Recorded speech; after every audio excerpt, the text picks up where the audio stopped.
outros continuam.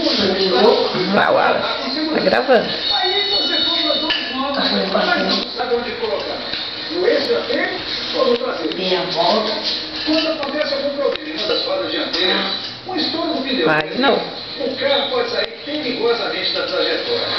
Mesmo assim, o motorista tem como trazer de volta e controlar a situação. Dê a volta. É só segurar firme no volante. Hoje, a maioria dos automóveis tem direção hidráulica, o que faz essa operação. É que você tá nervoso, porque eu falei que tava gravando. Se algo Tá gravando, uma roda traseira, Não, ainda não, vai treinando aí, depois eu gravo. e a chance de um acidente é grande. A regra, então, é pneus novos. Nossa, eu não consigo ver a volta. Assim, os velhos, com maior probabilidade de estouro e prejuízos, vão para a frente, onde é mais fácil controlar as derrapagens. Oferecimento Tipo Bravo T-Jet com motor turbo e sistema Power Booster.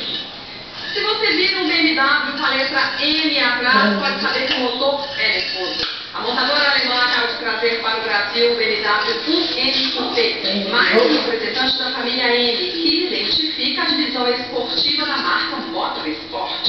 O motor 3.0 biturbo de 6 cilindros em 1.340 cavalos e não vai custar menos de R$269 mil. Dê a volta, Você parece. sabia que tem óleo de combustível que É difícil? o óleo está muito Tá gravando? Não. No Brasil, a picaretagem te pega a hora que você menos espera.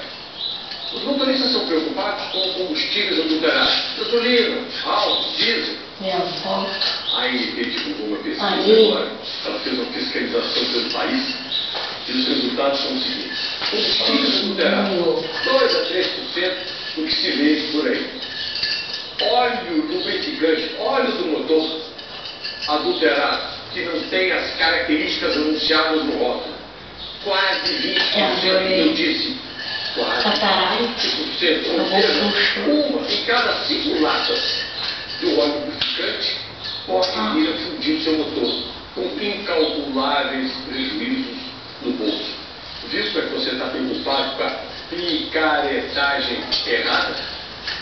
O Bruno faz um pit stop agora, mas fique por aí, porque hoje tem o teste do novo Sandero. E já no próximo bloco, o seguro do seu carro está muito caro. A gente mostra 10 maneiras de economizar na hora de contratar ou renovar a pólice. Só que eu vou fazer aquilo.